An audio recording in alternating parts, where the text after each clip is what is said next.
ప్రియమైన సహోదరి సహోదరులారా, దేవునందు ఉన్న ప్రియమైన వాళ్ళారా, మీకు అందరికీ ప్రభునామమున వందనాలు. లేఖన భాగాన్ని మనం చదువుతున్నాం.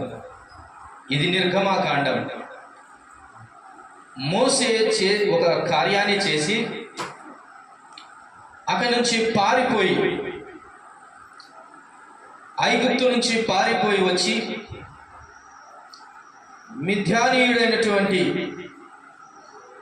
యిత్రో అను తన మామ మందను మేపుచు మోసే ఆ పర్వతం మీద అలాగ నడుచుకుంటూ వెళ్తున్నప్పుడు దేవుడు మోషేను చూసి ఒక పొద దగ్గర దేవుడు తనకు ప్రత్యక్షమై మండుచున్న పొదలో నుంచి మాట్లాడుతున్నాడు. మోషే మోషే, నీవు నీ చెప్పులను విడిచిపెట్టుము, ఎందుకనగా ఇది పరిశుద్ధమైన స్థలం అని చెప్పాడు. అవును, తాను వేసుకున్న చెప్పులు ఎలాంటివో తెలియదు, కానీ దేవుడు ఆ చెప్పులను విడిచిపెట్టమన్నాడు. సంగతి అది కాదు, కానీ దేవుడు మోషేతో మాట్లాడడానికి ఇష్టపడ్డాడు. మోషేతో మాట్లాడడానికి ఇష్టపడినప్పుడు దేవుడు మోషేను ఇలా పిలిచాడు. మోషే మోషే అని పిలిచాడు. బైబిల్ గ్రంథంలో దేవుడు పిలిచే విధానాలు చాలా రకాలు ఉంటాయి. రెండు సార్లు ఆయన పిలిచాడు అని అంటే చాలా హెచ్చరికని గుర్తుపెట్టుకోవాలి. 2 సార్లు ఒకే మాటను, ఒకే వ్యక్తిని 2 సార్లు పిలిచాడు అని అంటే అతడు దేవునికి చాలా అవసరం ఉంది అని అర్థం. అందుకని అబ్రహాము తన కుమారుడైన ఇస్సాకును బలి ఇవ్వటానికి తీసుకుని పోయినప్పుడు ఆ పర్వతం మీద దేవుడు అబ్రహామును పిలిచాడు. ఏమని పిలిచాడు? అబ్రహమా అబ్రహమా అని 2 సార్లు పిలిచాడు. అంటే నీవు ఉన్న పాటన నీ పని ఆపేసేయి అని అర్థం. దేవుడు 2 సార్లు నీతో ఒకే రీతిగా మాట్లాడుతున్నా అంటే stop and listen his word అని అర్థం. నీ పని ఆఫ్ చేసి ఆయన మాట విను కాసేపు అని అర్థం. అలా వింటే సమాధానం కలుగుతుంది. తన కుమారుడైన ఇస్సాకుకు ప్రతిగా సమాధానం దొరికింది ఆగినందుకు. ఇక్కడ మోషేతో కూడా దేవుడు అంటున్నాడు, మోషే మోషే అంటున్నాడు. ఉన్న పాటను నిలబడ్డాడంతే మోషే. చెప్పులు విడిచిపెట్టాడు. మోషేతో దేవుడు మాట్లాడాడు. ఎక్కడి నుంచి అయితే పారిపోయి వచ్చావో, పారిపోవడం కాదు, ఏ జనం నుంచి నువ్వు వచ్చావో ఆ జనమును విడిచిపెట్టడం కాదు, నీవే నాయకుడవై ఆ ప్రజలను ఐగుప్తు దేశంలో నుంచి బయటికి, బానిసత్వంలో నుంచి బయటికి తీసుకురావలసిన బాధ్యత మోషేకు అప్పగించినట్లు చూస్తుంది. నాయకత్వం దొరికింది ఆగినందుకు. ఇలాగ సమూయేలును పిలిచాడు. సమూయేలు అని పిలిచాడు. సమూయేలును దేవుడు ప్రేమించి పిలిచినప్పుడు సమూయేలు బాలుడైనందుకు, యెహోవాను గురించి ఆ జ్ఞానము లేనందుకు పలుమార్లు ఏలి దగ్గరికి వెళ్ళాడు. ఏలి ఏమైనా పిలిచాడేమో నన్ను అని. పిలిచింది ఏలి కాదు, ఎల్రోయి అయినటువంటి దేవుడు. ఆ దేవుడు పిలిచాడని ఎరిగినటువంటి సమూయేలుతో దేవుడు మాట్లాడి సమూయేలును ప్రవక్తగా నిలబెట్టాడు. అతని ఖ్యాతి ప్రతిష్టతలు విస్తరించేంతగా బయర్షెబా వరకు కూడా అతని ఖ్యాతిని విస్తరింపచేశాడు మాట విన్నందుకు. ప్రియులారా, whenever you listen the voice of God and stop your sinfulness, and whenever you start the faithful life and holy life, then God will bless you. ఎప్పుడైతే నీ పాప జీవితాన్ని దేవుడు పిలిచినప్పుడు ఆపివేసి పరిశుద్ధమైన జీవితాన్ని ప్రారంభిస్తావో అప్పుడు దేవుడు తప్పకుండా నేను ఎత్తుకుంటాడు అనేది ఆ లేఖన ప్రకారం నాకు అర్థమవుతుంది. అలాగే క్రైస్తవులను హింసించాలని పట్టుకొని, స్త్రీలను ఈడ్చి పట్టుకొని లాగివేసి ఒక్కొక్కరిని చంపివేయాలని అధికారంతో బయలుదేరినటువంటి పౌలుగా మారని సౌలుతో దేవుడు దమస్కు మార్గంలో నిలబడి పిలిచాడు. ఇలాగనే సౌలా సౌలా అని 2 సార్లు పిలిచాడు. 2 సార్లు ప్రతిధ్వనిస్తూ ఉంది దేవుని యొక్క స్వరం. అందుకనే ఒక పట్టణంతో దేవుడు అంటాడు, ఒకసారి మాట్లాడాను యెహోవా, 2 సార్లు మాట్లాడాను, ఆయనను ప్రజలు వినకపోయారని చూస్తారు. 2 సార్లు దేవుడు మాట్లాడుతున్నాడంటే నీకేదో ప్రమాదం ఉంది, అందులోంచి తప్పించడానికి దేవుడు వచ్చాడని గుర్తుపెట్టుకోవాలి. 2 సార్లు దేవుడు నీతో మాట్లాడాడు అని అంటే నువ్వేదో చెడ్డ పని చేయడానికి వెళ్తున్నావు, ఆపివేస్తే నీకు దీవెనకరం ఉంటుంది అని దేవుడు సెలవేయటానికి అదొక సూచనగా కనబడుతుంది. ఆ సౌలును దేవుడు పట్టుకున్నప్పుడు సౌలా సౌలా అనేప్పుడు సౌలు ఆగిపోయాడు. ఎవడవు ప్రభు అని అంటే నువ్వు హింసించుచున్న యేసును అని అంటే సంధించినప్పుడు తన జీవితం మారిపోయింది. ఎవరినైతే హింసించాలనుకుంటున్నాడో అదే సౌలు పౌలుగా మారి అలాంటి ప్రజల కొరకును దేవుని కొరకును భారము భరించి భూలోకమందు ప్రతిష్ఠితుడిగా జీవించగలిగాడు. కనుకనే 2 సార్లు దేవుడు నీతో మాట్లాడుతున్నాడంటే, 2 సార్లు దేవుడు నిన్ను హెచ్చరిస్తున్నాడంటే నువ్వేదో ఏ విషయంలోనూ ఆగిపోవాలి, ఏ విషయమో చేయవలసి ఉన్నది, దేవుని మాట నీవు వినవలసి ఉన్నదని అర్థమవుతుంది. మంచిది. ఈ సమయంలో చదువుకున్న 6వ వచనాన్ని మనం మరొకసారి చదువుకొని పాట భాగంలోనికి మనం వెళ్దాం. చూడండి, నిర్గమకాండం 3వ అధ్యాయం 6వ వచన భాగంలో మోషేను అలాగూ పిలిచి మోషే మోషే అని పిలిచినప్పుడు మోషే మాట వింటున్నప్పుడు చెబుతున్న మాట ఆయన 6వ వచనం, మరియు ఆయన నేను నీ తండ్రి దేవుడను, అబ్రహాము దేవుడను, ఇస్సాకు దేవుడను, యాకోబు దేవుడను అని చెప్పాను. ప్రియులారా, దేవునికి ఉన్న పేరు కాదు కానీ దేవుడు ఆశతో చెప్పుకుంటున్నటువంటి పేరుగా ఇది కనబడుతుంది. నీవు ఎవరు అని అంటే దేవుడు ఇలా చెప్పుకుంటున్నాడు, నేను నీ తండ్రి దేవుడను, నేను అబ్రహాము దేవుడను, నేను ఇస్సాకు దేవుడను, నేను యాకోబు దేవుడను. మా పెద్దన్న నన్ను అప్పుడప్పుడు ఇట్లా అంటున్నాడు, రాజుగారి దేవుడు రాని అంటాడు. మంచిది. అలాంటి విధంగా దేవుడు పిలిపించుకోవాలని ఆశపడుతున్నాడు. అందుకనే నేను అబ్రహాము దేవుడను అన్నాడు. ఎవరి దేవుడను? అబ్రహాము. నేను ఇస్సాకు దేవుడను, నేను యాకోబు దేవుడు. ఎందుకు ఈ మాట క్రొత్త నిబంధనలో కూడా పలుమార్లు రాయబడింది? ఎందుకు ఇంత శ్రేష్టంగా దేవుడు పిలిపించుకుంటున్నాడు? ఆశ ఆయన చెప్పుకోవడానికి ఆయనకు చాలా పేర్లు ఉన్నాయి. సర్వశక్తి గల దేవుడు, ఆయన సర్వోన్నతుడైన దేవుడు, మహిమ గల దేవుడు, నేను ఉన్నవాడను, అనువాడను, ఆమేననువాడు, ఆల్ఫా ఒమేగా, ఆది అంతమై ఉన్నవాడు. ఇలాగ చెప్పుకుంటూ పోతే దేవుని నామకరణములు ఎన్నో కనబడుతున్నాయి బైబిల్ గ్రంథంలో. కానీ దేవుని ఆశ తెలుసా? నేను అబ్రహాము దేవుడను, నేను ఇస్సాకు దేవుడను, నేను యాకోబు దేవుడను. ఎందుకని తెలుసుకుంది? ఈ ముగ్గురిలో ఉన్నటువంటి సార్వత్రికమైన లేదా ఒకే రకమైన ఆలోచనలు కానీ క్రియలు కానీ ఏవైనా కనబడుతున్నాయా అని మనల్ని పాఠంలోనికి ఈ భావం నడిపిస్తూ ఉంది ఈ దినం. చూడండి, అబ్రహాములో, ఇస్సాకులో, యాకోబులో ఉన్న 3 కామన్ విషయాలను మనము ధ్యానం చేసుకున్నాం. ఆ 3 విషయాలు నీ జీవితంలో కూడా ఉంటే గనక దేవుడు నీ దేవుడు అనిపించుకోవడానికి ఇష్టపడుతూ ఉన్నాడు. రండి, ఆ మాటలు మనం జ్ఞాపకం చేసుకున్నాం. మొదటి విషయాన్ని, అబ్రహాము జీవితంలో, ఇస్సాకు జీవితంలో, యాకోబు జీవితంలో ఉన్న సార్వత్రికమైన సంగతులు ఏమిటో మనము జ్ఞాపకం చేసుకున్నాం. ఆదికాండం 18వ అధ్యాయం, ఆదికాండం 18వ అధ్యాయం మొదటి 2 వచనాలు మనం చదువుకుందాం. దేవుడు మోషేకును 18వ అధ్యాయము ఆదికాండం మొదటి 2 వచనాలు, మరియు మమ్రే దగ్గరనున్న సింధూర వనంలో అబ్రహాము ఎండవేళ గుడారము ద్వారమందు కూర్చొని ఉన్నప్పుడు యెహోవా అతనికి కనబడెను. అతడు కన్నులెత్తి చూచినప్పుడు 3 మనుష్యులు అతని ఎదుట నిలవబడి ఉండేది. అతడు వారిని చూచి గుడారపు వాకిట నుండి వారిని ఎదుర్కొనుటకు పరిగెత్తుకొని నేల మట్టుకు వంగి, ప్రభువా, నీ కటాక్షం నా మీద ఉన్న ఎడల ఇప్పుడు నీ దాసుని దాటిపోవద్దు. 2వ వచన భాగంలో ఆరంభంలో ఒక విషయాన్ని అండర్లైన్ చేసుకోండి. అతడు కన్నులెత్తి చూచినప్పుడు. అబ్రహాము జీవితంలో, ఇస్సాకు జీవితంలో, యాకోబు జీవితంలో ఉన్న సార్వత్రికమైన సంగతులు ఏమిటి అని అంటే, వీరికి ఉన్న అలవాట్లో మొదటి అలవాటు ఏంటో తెలుసా? వీరికి కన్నులెత్తే అనుభవం ఉంది. కన్నులెత్తి చూచే అనుభవం.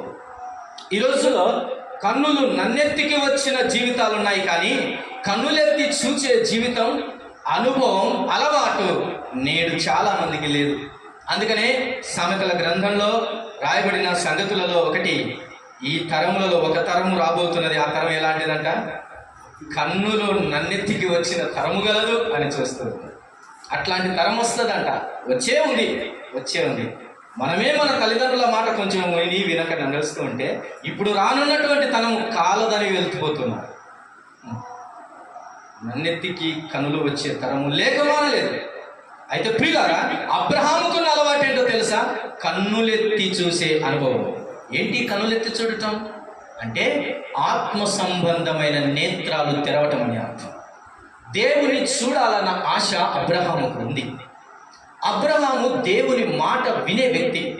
అందుకనే అబ్రహామును గురించి దేవుడిచ్చిన సాక్ష్యం ఏంటో తెలుసా? అబ్రహాము నా స్నేహితుడు అన్నాడు. ఇంత అనుభవం ఏ మనుషునికి ఉందండి? దేవుడు అంటున్నాడు అబ్రహాముని గురించి, అబ్రహాము నా స్నేహితుడు. ఇలాంటి అనుభవం కలిగినటువంటి అబ్రహాముకున్న అలవాటు ఏంటంటే కన్నులెత్తి చూచే అనుభవం. ఒక మాట సందర్భాన్ని నేను జ్ఞాపకం చేస్తున్నాను.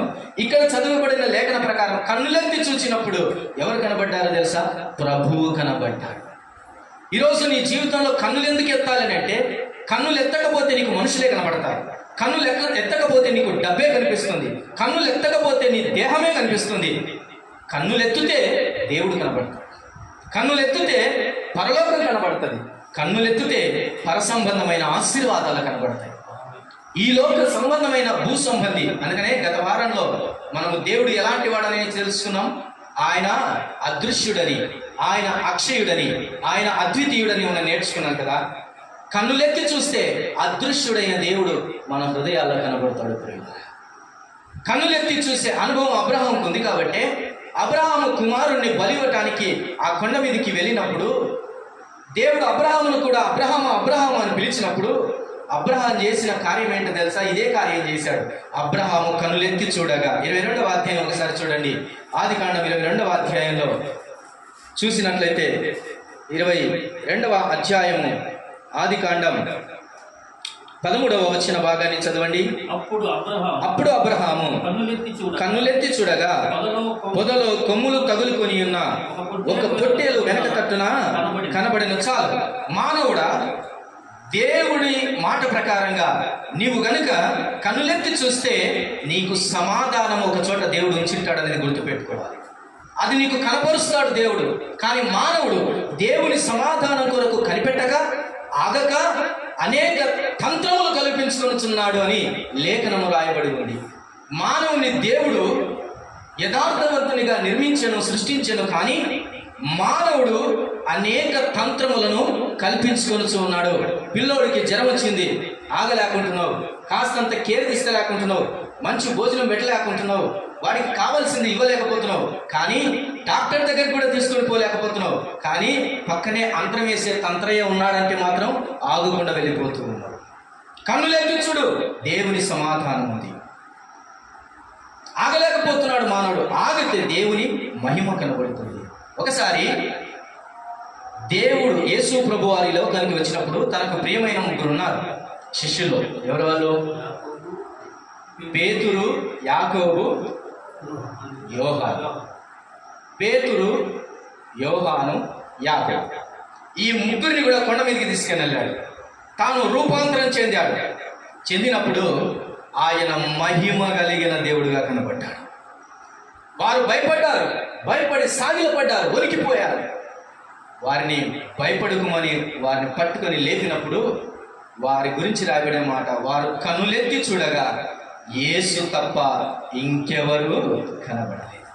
ఎప్పుడైతే నా జీవితంలో కనులెత్తి చూస్తామో ప్రపంచం కనబడదు. ఎప్పుడైతే నా జీవితంలో కనులెత్తి చూస్తామో లోకం కనబడదు, దేవుడు కనబడతాడు. అదే పేతురు యేసయ్యను చూసి నేను నీళ్ళ మీద నడుస్తానన్నాడు. రాబిడ్డ అన్నాడు. వచ్చేసే అన్నాడు. యేసయ్యను చూసినంత వరకు ధైర్యం, విశ్వాసం. పరిగెత్తాడు, కాలు పెట్టాడు, 3 అడుగులు నడిచాడు. ఎంత అదృష్టం అండి! ఎవరికి? పేతురుకు. ఎంత భాగ్యం కదా! అసలు నీళ్ళ మీద నడిచిన యేసయ్యతో పాటు నీళ్ళ మీద నడిచిన మనిషి ఎవడైనా ఉన్నాడు భూమి మీద అంటే అది పేతురే. పేతురు ఒక్కడే నడిచాడు. ఎంత భాగ్యం కదా! కానీ కొంత దూరం నడిచాడు. ఆ తర్వాత చుట్టూ వస్తున్న తుఫాను గాలిని చూసి అటు ఇటు చూశాడు, మునిగిపోవడం ప్రారంభించాడు. చాలాసార్లు క్రైస్తవేతరులకు అర్థం కాదు ఏంటంటే, ఇల్లు దేవుని నమ్ముకునే వాళ్ళే కదా, ఇల్లు ఎందుకు ఇట్టున్నారంటే వాళ్ళు అటు ఇటు చూచిన జనం గనక మునిగిపోతున్నటువంటి పరిస్థితి వారిది. అలా కాకుండా యేసు వైపు నువ్వు చూసినట్లయితే మరలా చూశాడు యేసు వైపు పేతురు, అందుకని చేపట్టుకొని లేవాలి.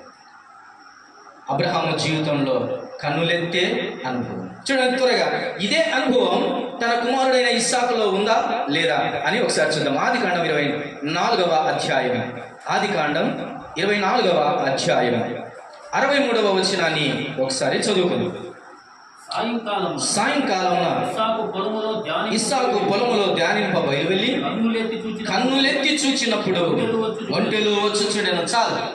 ఇస్సాకు ఏ వయసుకు వచ్చాడు అని అంటే పెళ్లి వయసుకు వచ్చాడు. పెళ్లి వయసుకు వచ్చినప్పుడు చాలాసార్లు మనము మానవులుగా చేసేటటువంటి యవన ప్రాయంలో చేసేటటువంటి కొన్ని తప్పులు ఏంటంటే, కన్నులెత్తి ఏ అమ్మాయిని చేసుకుంటే బాగుంటుంది అని చూస్తుంటాం. కానీ ఇస్సాకుకున్న అనుభవం ఏంటో తెలుసా? కన్నులెత్తి ధ్యానిస్తూ ఉన్నాడు. ఏం చేస్తున్నాడు? ధ్యానించుచూ ఉన్నాడు, ధ్యానిస్తూ ఉన్నాడు. ధ్యానం కొరకు వెళ్ళాడు. కన్నులెత్తి చూసినప్పుడు ఎవరు వస్తున్నారో తెలుసా? ఇస్సాకు కొరకు రిబ్కా వస్తుంది. ఎట్లా వస్తుంది? ఒంటెల మీద వస్తుంది. ఎవరు తీసుకొని వచ్చారు? తన తల్లిదండ్రులు కాదు, కానీ ఒక దాసుడిగా, పెద్ద దాసుడిగా బాధ్యత కలిగినటువంటి ఎలియాజరు వస్తూ ఉన్నాడు. ఎవరిని తీసుకొని?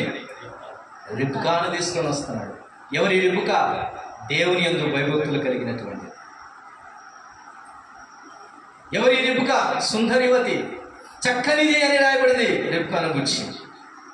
ఈ రిబ్కా ఇస్సాకును చూసిన వెంటనే ఏం చేసిందో తెలుసా? ధనామని ఒంటెల మీద నుంచి కిందికి దిగి ముసుగొప్పుకోయింది. ఎంత రెస్పెక్ట్ ఇస్తుందో భర్తకి.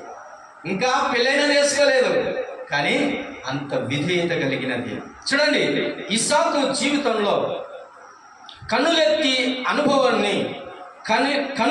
అనుభవాన్ని కలిగి ఉన్నాడు. కాబట్టి ఇస్సాకు కొరకు తన యవన ప్రాయంలో దేవుడు సమాధానమును తీసుకొని వస్తూ ఉన్నాడు ఒంటెల మీద. నీ కొరకు, నా కొరకు, మన జీవితంలో మన అవసరతలు ఎన్నో ఉంటాయి. వయసుకు సంబంధించిన అవసరతలు ఉంటాయి. పిల్లవాడిగా ఉన్నప్పుడు తల్లి కావాలి, మళ్ళీ ఎవరు కావాలి? పిల్లలు కావాలి. ఎవరు కావాలి? వృద్ధులకు పిల్లలు కావాలి. అంటే తన చుట్టూ కూర్చోవాలని ఆశ, తనతో మాట్లాడాలని ఆశ తల్లిదండ్రులకు.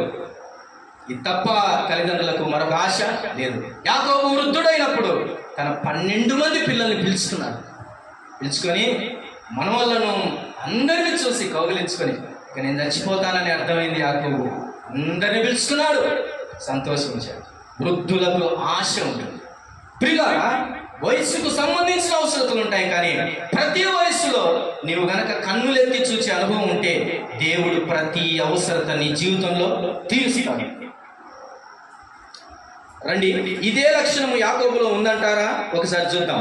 ఆదికాండం 33వ అధ్యాయం, ఆదికాండం 33వ అధ్యాయం 1వ వచ్చిన భాగాన్ని చదువుకుందాం. చూడండి, 1వ వచ్చిన భాగం. యాకోబు కన్నులెత్తి చూచినప్పుడు ఏశావును అతనితో 400 మంది మనుష్యులను వచ్చుచుండిరి. చాలు. యాకోబు తన అన్నైనటువంటి ఏశావుతో ఒక భేదాభిప్రాయం కలిగింది. ఎక్కడ తన అన్న నన్ను చంపేస్తాడో అని తనకంటే తన తల్లి అయిన రిబ్కా భయపడి యాకోబును మామింటికి పంపించింది. రేనైనా, నీ అన్న పెద్దోడు, వాడికి నీ తండ్రి ఆశీర్వాదం రావాలి, కానీ వాడు వచ్చేలోపు నువ్వు నీ తండ్రి దగ్గరికి వెళ్ళు, నీ తండ్రి నిన్ను ఆశీర్వదిస్తాడు, ఈ మేకపిల్ల మాంసం దీన్ని తీసుకొని వెళ్ళు అని మేకపిల్ల మాంసం తీసుకొని పోయి మాయోపాయం చేత తల్లికి ఉన్న ప్రేమ చిన్న కొడుకు మీద తండ్రి ఆశీర్వాదము రావాలని చెప్పేసి ఆ మాంసమును తీసుకొని పంపించింది తండ్రి దగ్గరికి. తండ్రికి భోజనం పెట్టాడు. ఇస్సాకు తిన్నాడు, బాగా కళ్ళు కనపడలేదు, వృద్ధుడయ్యాడు. ఆయన నువ్వెవరు అన్నాడు. నేను ఏశావుని అన్నాడు. అబద్ధం ఆడాడు. దగ్గరికి రా అన్నాడు. పట్టుకొని చూశాడు. శరీరం ఏమో బొచ్చు బొచ్చుగానే వినపడుతుంది, ఇతడు నా కుమారుడు పెద్ద కుమారుడే అనుకున్నాడు. కానీ స్వరం చూస్తే యాకోబు స్వరం వినపడుతుంది. ఇదేంది అని డౌట్ వచ్చింది. డౌట్ వచ్చినాక ఏం చేయడానికి లేదు కాబట్టి తినేసి కుమారుడైన యాకోబును దీవించేశాడు, మొత్తం దీవించేశాడు, వెళ్ళిపోయాడు. ఆ తర్వాత అసలైన పర్సన్ వచ్చాడు. ఎవరు? ఏశావు వచ్చాడు.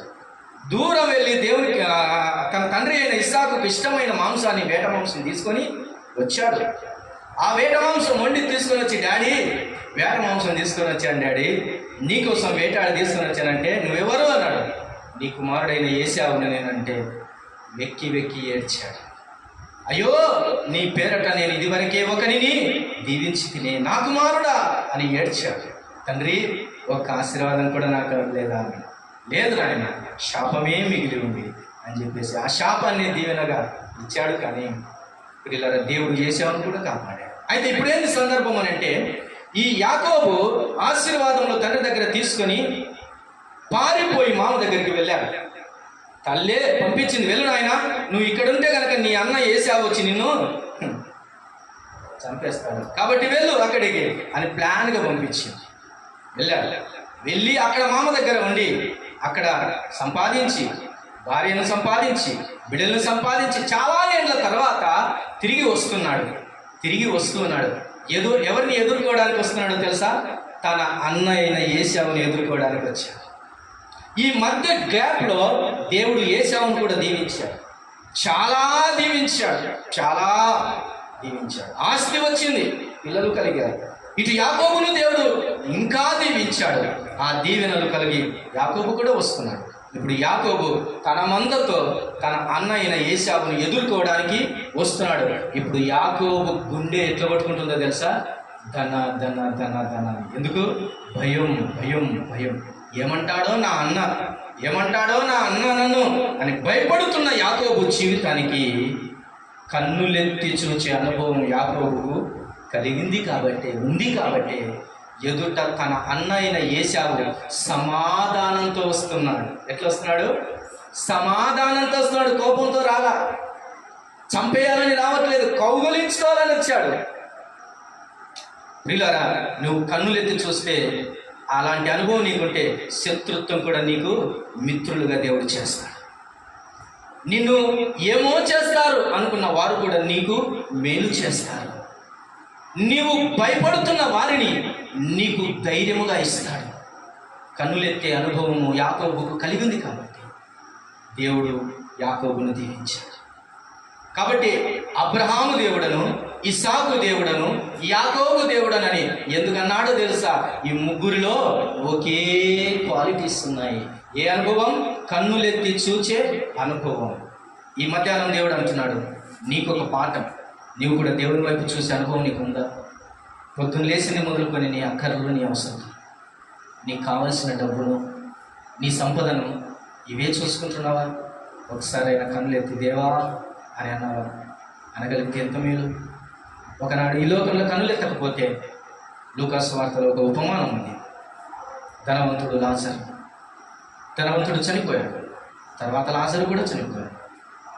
లాజరు ఈ లోకం వైపు కన్నులెత్తలేదు, కానీ దేవా ఈ రోజుకు నాకు రొట్టుంటే చాలైనా అని ఏడ్చిన అనుభవం ఉంది. కాబట్టి అబ్రహాము రొమ్మున ఆనుకుని కూర్చున్నాడు లాజరు. కానీ ధనవంతునికి ఈ లోకంలో దేవుని చూసే కనులెత్తే అనుభవం లేదు కాబట్టి ఎక్కడికి వెళ్ళాడు? పాతాళానికి వెళ్ళాడు.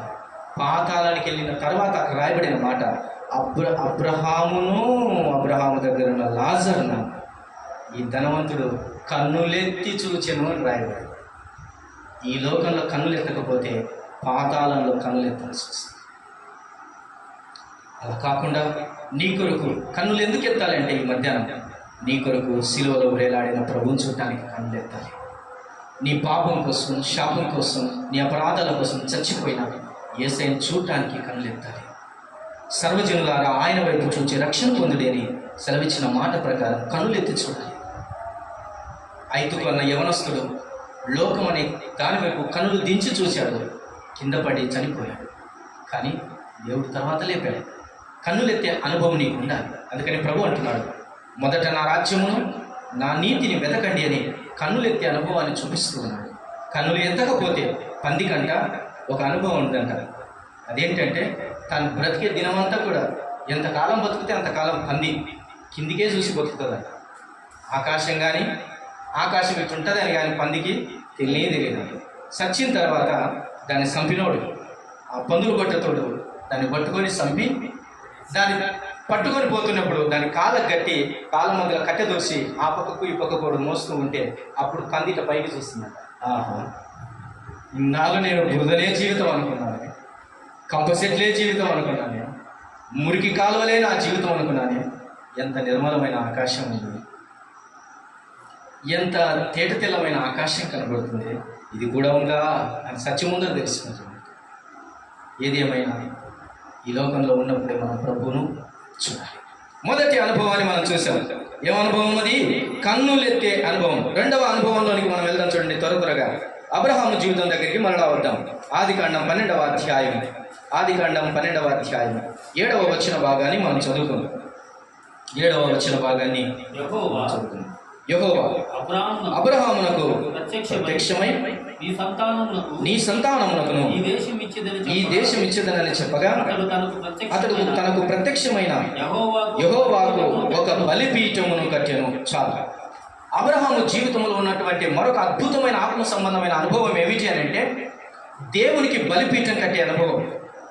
ఆ రోజుల్లో దేవునికి బలి అర్పించేటటువంటి అనుభవాలు ఉన్నాయి. ఇది ఒక ఆత్మ సంబంధమైన విషయం. ఇది అర్థం చేసుకోలేక నేడు చాలామంది మరో రకమైన మార్గంలో వెళ్తూ ఉన్నారు. అది ఏమైనా దాన్ని పక్కన పట్టేది. ఆనాడు అబ్రహాము దేవుని ప్రత్యక్షతకు గుర్తుగా దేవుడు తనతో మాట్లాడాడు అంటే ఒక గుర్తుగా, దేవుడు తనకు ప్రత్యక్షమయ్యాడు అంటే ఆ స్థలంలో ఒక గుర్తుగా బలిపీఠం కట్టేవాడు. బలిపీఠం కట్టడం మాత్రం కాదు, ఒక బలిని అర్పించేవాడు. ఒక గొర్రెను, ఒక ఎద్దును, ఒక పొట్టేలును బలిగా అర్పించేవారు. ఆనాటి నుంచి ఈనాటి వరకు కూడా చాలా చోట్ల బలులు అర్పిస్తున్నారు. ఆ తర్వాత భూమి పుట్టినది మొదలుకొని ఈ బలి ప్రారంభమైన నాటి నుంచి ఎవరు అర్పించారు మొదట బలి అని అంటే హేబేలు మొదట బలిని అర్పించాడు. అలాగూ అది కొనసాగుతూ వస్తుంది. మధ్యలో దేవుని ప్రజలు పాపం చేసి దేవుడు కాని వారికి కూడా బలులు అర్పించడం ప్రారంభించాడు. మానవుడు దేవునికి బలి అర్పించడం జరిగింది, దేవుని ప్రత్యక్షతకు బలి అర్పించడం జరిగింది. అలాగ చేయమని దేవుడు కూడా చెప్పాడు, పద్ధతులు కూడా చెప్పాడు. నిర్గమకాండం, లేవియ కాండంలో సూత్రాలు కూడా తెలియజేశాడు. అయితే దేవుని మరిచి ఇతరులకు కూడా బలి అర్పించడం మానవుడు నేర్చుకున్నాడు. అనగా చెట్టుకు, పుట్టకు, రాయికి, గుట్టకు మానవుడు బలి అర్పించడం మొదలు పెట్టాడు. దేవునికి కోపం వచ్చింది. అందుకనే మీ బలి నాకు అక్కర్లేదు అని అన్నాడు. మీ నైవేద్యము నాకు అక్కర్లేదు, నేను దానిని ఆగ్రహించలేను అని అన్నాడు. మాత్రమే కాకుండా ఇశ్రాయేలు ప్రజల్లో కూడా కొంతమంది దేవునికి అర్పించవలసిన బలులలో శ్రేష్టమైన వాటిని అర్పించకుండా మత్స కలిగినది, దాగు కలిగినది, లేకపోతే కుంటి దానిని, గుడ్డి దానిని దేవునికి అర్పించడం వలన దేవుడు మరలా కోపపడుతూ ఉన్నాడు. ఏమనంటే మీ బలి నేను అసహించుకుంటున్నాను అంటున్నాడు. మీ నైవేద్యము నాకు అసహ్యముగా మారిపోయింది అని అన్నాడు. అందుకని దేవుడు ఆ శిష్టాన్ని దూరం చేసేసాడు. అయితే ఒకే ఒక బలి జరిగింది. అదేంటంటే దేవుడే దిగి వచ్చి తానే బలిగా అర్పించబడ్డాడు. ఇక ఆనాటి నుంచి బలులు ఆగిపోయాయి. ఇంకా అక్కర్లేదు బలి. అందరికీ బలి ఒకడే, ఆయనే ప్రభువైన యేసుక్రీస్తు వారు. ఆయన గొర్రెపిల్లగా మన కొరకై బలి అర్పించబడ్డాడు. ఆయన సర్వ మానవాళి పాప పరిహారార్థ నిమిత్తమై సమానార్థమైనటువంటి బలిగా ఆయన అర్పించబడ్డాడు. ఆయన రక్తం భూమి తాగింది, భూమి నేల మీద ఆయన రక్తం పడింది. కాబట్టి ఇక భూమి మీద బలి అక్కరలేదు. శాశ్వత కాలం వరకు అవసరమైన బలి ఆయన అర్పించాడు. అంటే ఆనాటి అనుభవాలలో అబ్రహాముకున్న అనుభవం ఏంటంటే బలిపీఠము కట్టే అనుభవం. అయితే ఈనాడు మనకు బలిపీఠం ఎక్కడుంది? ఆయన బల్ల దగ్గరికి రావడమే బలిపీఠం. ప్రతి ఆదివారం ప్రభు బల్లను మిస్ కాకుండా చూసుకోవాలి. ఇలాంటి అనుభవం నీ జీవితంలో ఉందా? ఆ బలి అర్పణ మన మధ్యలో ఉన్నది. ఆయన శరీరం, ఆయన రక్తం మన మధ్యలో ఉన్నది. బలిపీఠము దగ్గరికి వచ్చే అనుభవం అబ్రహాముకు ఉంది. బలిపీఠము దగ్గర ఆ పిచ్చుకలకు గూడు కలిగిందంట. వానకోవిలకు ఆయన బలిపీఠము దగ్గర పిల్లలు కనడానికి స్థానం దొరికిందంట. అంటే ఈ బలిపీఠం దగ్గరికి వస్తే ఆశీర్వాదాలు అలా ఉన్నాయి. ఈ బలిపీఠము దగ్గరికి వచ్చేవారు యాజకులు. బలి అర్పించడానికి పాప పరిహారాల నిమిత్తమై ఎవడు ఏది తీసుకొని వచ్చినా బలిపీఠం దగ్గరికి రావాల్సింది. నాడు అలా కాకుండా నేనేం పాపం చేశాను అంటున్నాడు మానవుడు. నేనేం పాపిని కాదప్ప అంటున్నాడు. నోటి నిండా బూతులు కాదా పాపం కాదా? నాలుకతో మాట్లాడేది పాపం కాదా? కన్నులతో చూచేది పాపం కాదా? ఆకలి ఉన్నవాడికి పెట్టకపోవడం కూడా పాపమే. నీ కన్నుల ఎదుట ఒకటి సహాయము కోరినప్పుడు, నీ కాడ కెపాసిటీ ఉన్నప్పుడు నువ్వు ఇవ్వకపోవడం కూడా. ఇట్లా లెక్కేసుకుంటే భూమి మీద నీతిమంతుడు లేడు, ఒక్కడు లేడని దేవుడు చెప్పాడు. అని మానవుడు ఏమంటాడు? నాకెందుకు బలి, నాకెందుకు ఎస్, నాకు అక్కర్లేదు అని అంటున్నాడు. ఒకనాడు దేవుడు సమాధానం ఇస్తాడు. జాగ్రత్త. అయితే అబ్రహాము జీవితంలో ఏమనుభవం ఉంది? బలిపీఠపు అనుభవం ఉంది. రండి చూద్దాం. ఇస్సాకు దగ్గర అలాంటి అనుభవం ఉందా? తన కుమారుడు అయినటువంటి ఇస్సాకుకు అలాంటి అనుభవం ఉందా?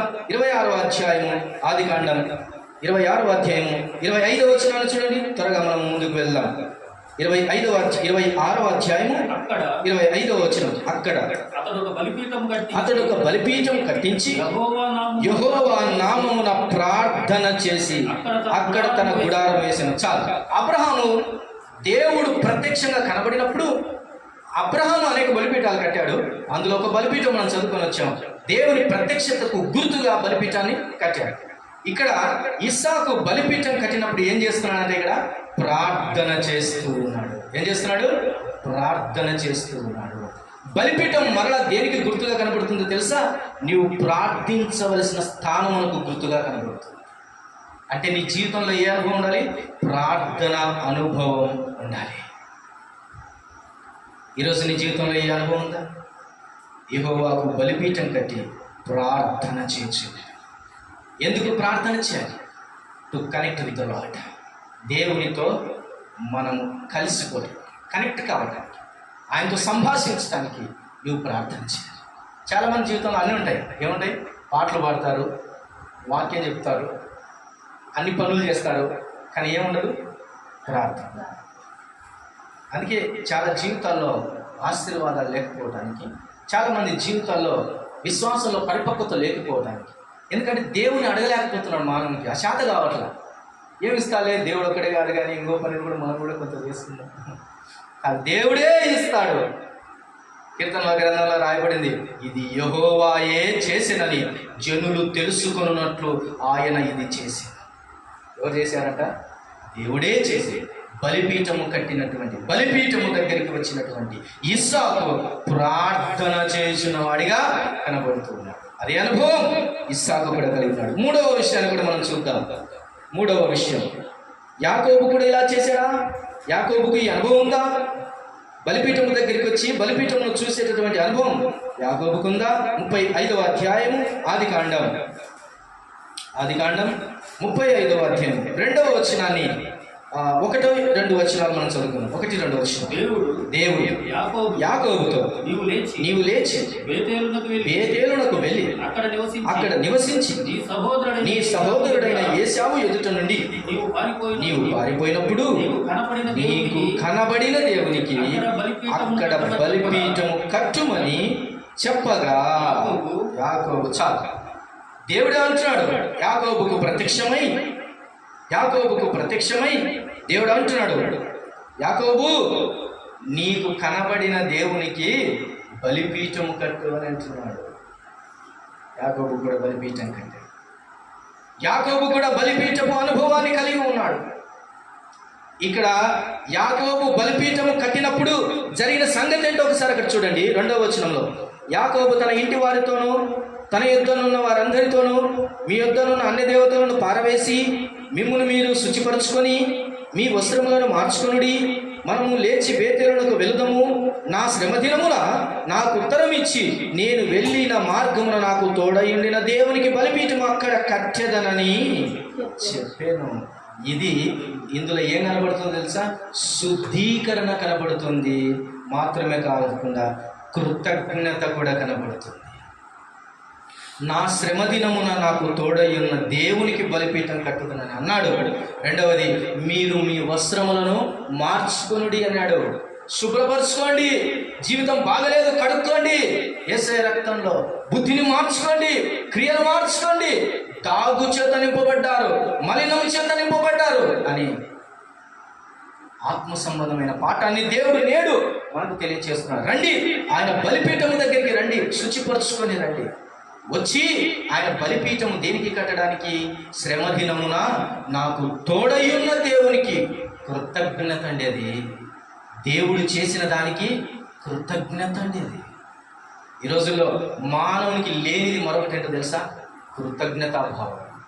దేవుడు నాకు నీ మేలు చేశాడు కదా, నన్ను ఇంతగా ఎత్తుకున్నాడు కదా, దేవుని కోసం నేను బ్రతకొద్దా? రోషంగా దేవుని కోసం నేను పరిశుద్ధంగా బ్రతకొద్దా?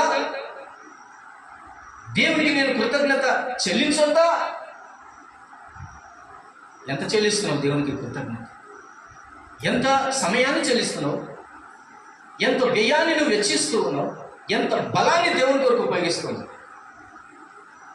బలిపీఠము నిన్ను గుర్తు చేస్తుంది. ఒకటి, అబ్రహాము జీవితంలో దేవునితో సహవాసాన్ని గుర్తు చేస్తుంది. ఇస్సాకు జీవితంలో దేవుని ఎదుట ప్రార్థనను గుర్తు చేస్తుంది. యాకోబు జీవితంలో దేవునికి కృతజ్ఞతను గుర్తు చేస్తూ ఉంది. బలిపీఠ అనుభవం ముగ్గురిలో ఉంది. అందుకని దేవుడు అన్నాడు, నేను అబ్రహాము దేవుడను, నేను ఇస్సాకు దేవుడను, నేను యాకోబు దేవుడను. మూడవ అనుభవాన్ని చూసి మనం ముగించుకుందాం. మూడవ అనుభవం ఆదికాండం 21వ అధ్యాయం. ఆదికాండం 21వ అధ్యాయం 30వ వచనాన్ని చదువుతాం. ఆదికాండం 21వ అధ్యాయము 30వ వచనం. నేను ఈ బావిని త్రవించినందుకు నాకు సాక్షాత్తుగా ఈ 7 గొర్రె పిల్లలను నీవు నా చేత పుచ్చుకొనవలెనని చెప్పాను. చాలు. అబీమెలెకు అన్నటువంటి రాజుతో అబ్రహాము మాట్లాడుతూ ఉన్నాడు. అబ్రహాము ఒక బావి విషయమై ఈ మాటలు మాట్లాడుతూ, ఇదిగో ఈ బావి తవ్వించినందుకు నేనే ఈ బావిని తవ్వించానని, ఇక నీకు నాకు మధ్యలో ఎలాంటి వివాదము లేకుండా, పాత రోజుల్లో బావిల దగ్గర వివాదాలు వచ్చేటివి చాలా, నాకు కూడా కొంచెం గుర్తుంది. ఈ బావిలో మాకుంది, సో మాకుంది పొత్తు అంటే మాకుంది, ఆ నీళ్ళ కోసం కొట్లాటలు పడిన వాళ్ళు ఉన్నారు చాలా మంది. బావిని గురించినటువంటి సంగతి అబ్రహాము జీవితంలో ఉంది. అబ్రహాము జీవితంలో ఉన్న అనుభవం ఏంటంటే బావిలు తవ్వించడం. ఒకటి కాదు, చాలా బావులు తవ్వించాడు. బావి తవ్వించే అనుభవం. ఎందుకు బావి తవ్వాలి? బావి తవ్విస్తే నీళ్ళు వస్తాయి. ఆ నీళ్లు తాగటానికి ఉపయోగపడతాయి, పశువులు తాగటానికి ఉపయోగపడతాయి, పంటలకు కూడా ఉపయోగపడతాయి. ఈ అనుభవాన్ని మనం ఇలాగ జ్ఞాపకం చేసుకుందాం. మన జీవితంలో ఎప్పుడు ఊరేడు నీళ్లు ఉండాలి. మన జీవితం ఊరేడు నీటి బుగ్గలాగా మనలో పరిశుద్ధాత్మ దేవుడు ఉంటాడని లేఖనం సెలవిస్తుంది. వానిలో ఊరేడు జీవ జలముగా ఆయన ఉండబోతున్నాడని లేఖనం సెలవిచ్చింది. చూడండి, యోహాను సువార్తలో ఒక మాట అలాగూ మనం చదువుకుందాం. ఈ మాట కొరకై జ్ఞాపకంలోనికి వస్తుంటుండగా ఒక ఆత్మ సంబంధమైన పాఠాన్ని మనం అక్కడ నేర్చుకుందాం. చూడండి, జీవ జలముల ఊటైనటువంటి దేవుడిగా ఆయన మనకు కనబడుతున్నాడు. చూడండి, యోహాను సువార్త 7వ అధ్యాయం 38వ వచన భాగాన్ని చదువుకుందాం. 38వ వచన భాగం 7వ అధ్యాయం. నా యందు విశ్వాసం ఉంచువాడెవడో లేఖనము చెప్పినట్టు వాని కడుపులో నుండి జీవ జల నదులు పారునని బిగ్గరగా చెప్పాను. ఎలా చెప్పాడట? బిగ్గరగా చెప్పాడు. మీ కడుపులలో జీవజల దారులు ప్రవహించు. పరిశుద్ధాత్మయందు విశ్వాసం ఉంచి, ప్రభునందు విశ్వాసం ఉంచి, లేఖనము చెప్పినట్టుగా వారి కడుపులో ఏమవుతాయంట? జీవజల నదులు పారునని చెప్పి. ప్రియులారా, నీ జీవితంలో ఈ జలము, ఆత్మ సంబంధమైనటువంటి ఈ జీవజలములు కనుక నీలో ప్రవహించకపోతే నువ్వేమవుతుందో తెలుసా? నీరసిల్లిపోతావు. చాలామంది పడిపోయిన తర్వాత డాక్టర్ దగ్గరికి పోయినారనుకో, డాక్టర్ చెప్పే మొట్టమొదటి మాట ఏంటి? డీహైడ్రేషన్ అయింది. ఏమైందంట?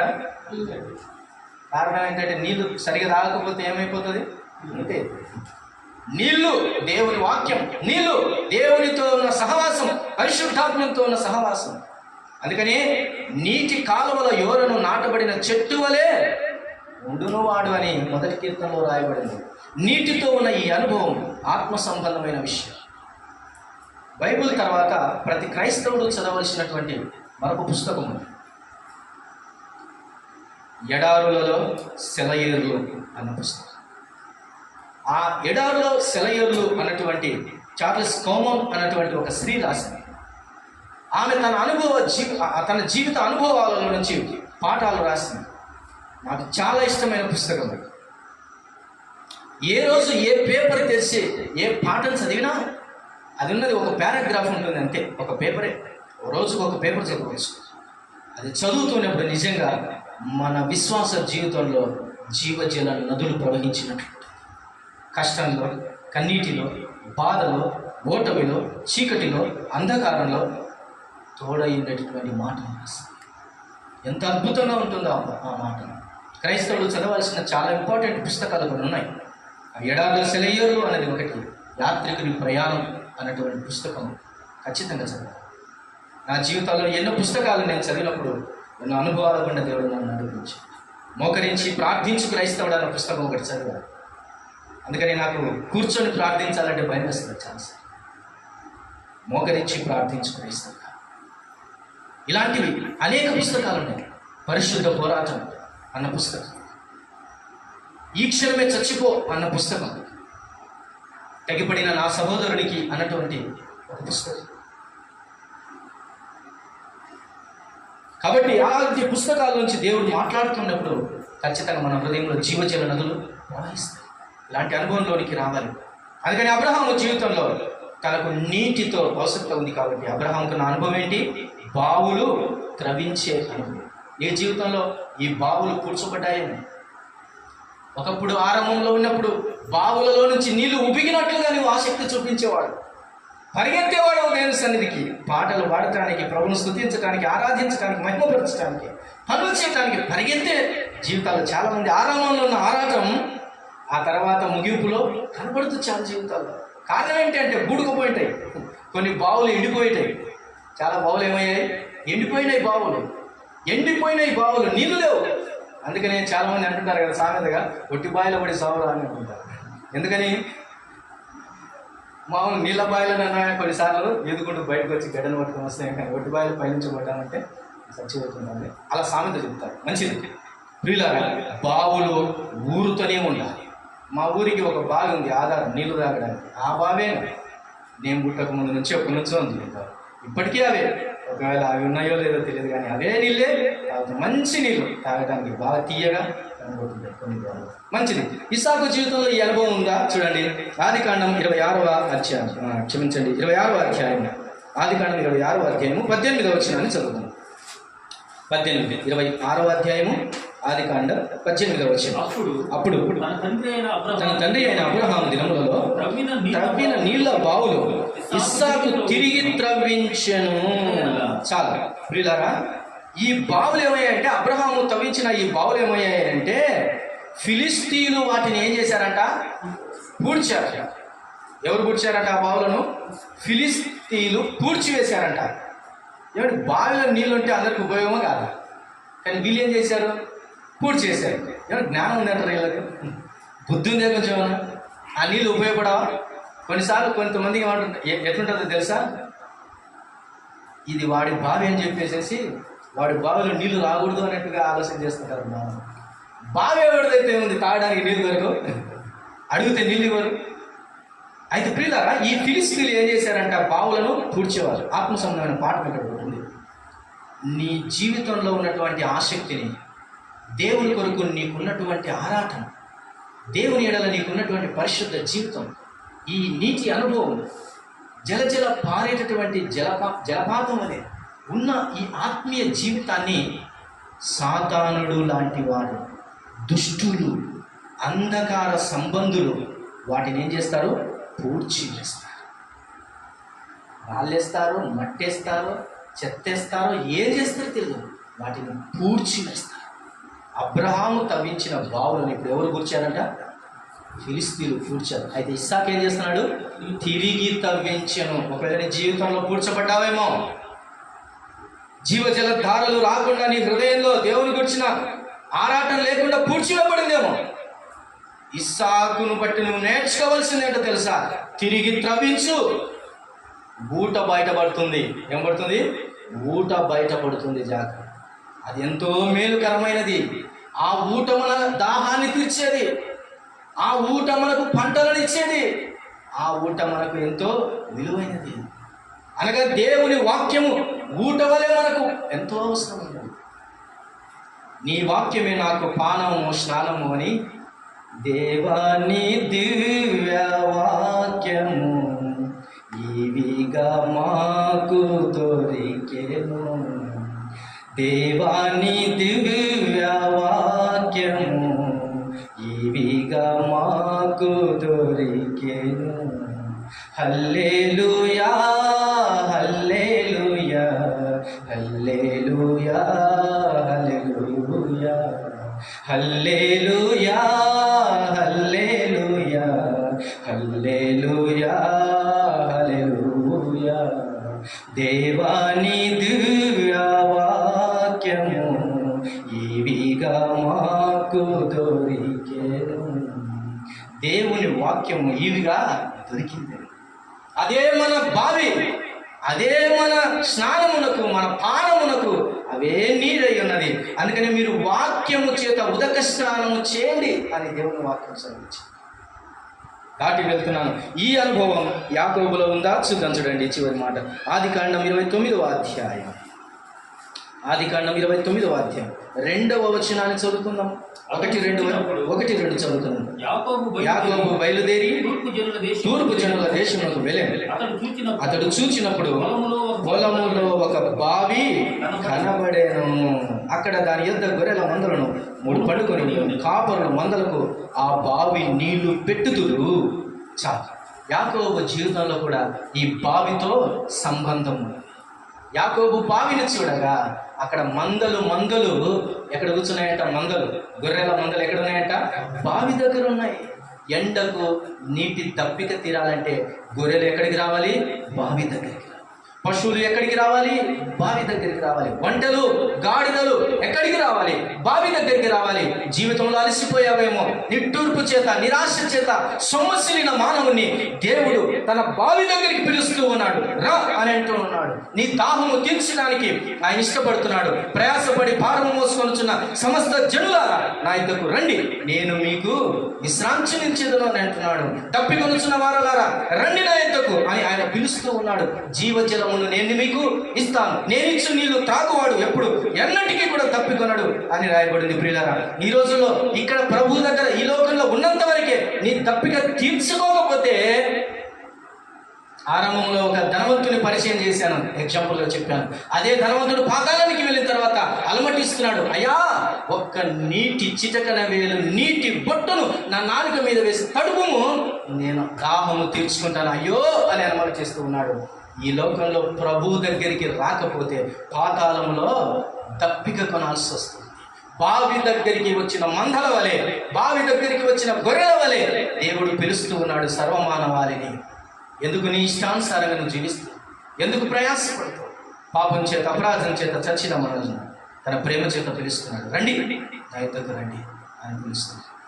యాకోబు బావిని చూడగా మందలు ఉన్నాయి అక్కడ. యాకోబు బావి అని ఒక బావికే పేరు వచ్చింది. చూడండి ఒకసారి యోహాను సువార్త 4వ అధ్యాయం. యోహాను సువార్త 4వ అధ్యాయం. యేసు ప్రభు వారు కూడా ఈ పరిచయాన్ని చూపిస్తున్నాడు మనకొరకే. ఎందుకు రాయించాడు బావిని గురించి అని మనం ఆలోచన చేస్తే బహుశా ఇలాంటి పాఠం కొరకు దేవుడు మన కొరకు రాయించాడు. 4వ అధ్యాయం 12వ వచనం. ఈ బావి నీళ్లు త్రాగి మాకిచ్చిన మా తండ్రి అయిన యాకోబు కంటే నీవు గొప్పవాడవా అని ఆయన అడిగి, ఆ బావికి ఉన్న పేరు ఎవరిచ్చారంటే ఆ బావి యాకోబు మాకిచ్చాను. ఒకసారి 6వ వచనం చదవండి. ఆరంభంలో 6వ వచనం.